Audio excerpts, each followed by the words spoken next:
তোরা যতই পরে নিয়ে আস না কেন আমার মতন মাটির পরে কোনোদিন আনা হাবি না।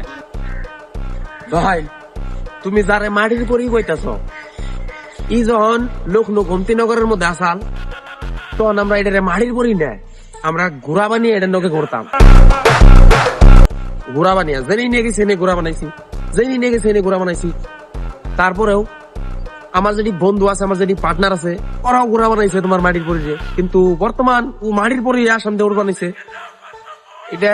আর তুমি যারা মাটির পরি ভাবতেছ ওটা মাটির পরি না, ওটার কি তলে তুমি ভালো করে দেখছো।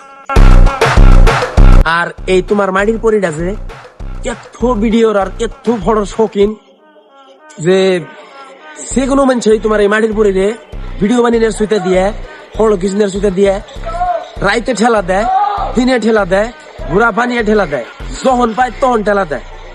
এই জন্য তোমার কইছি যে মাটির পরি না থাকুগা, কিন্তু অত দাদাগিরি দেয় না, অত লেকচার বাইরো না, বুঝছো কি? তোমার মাটির পরি ওটা মাটির পরি না, ওটা আমাকে নিয়ে ঘোরা।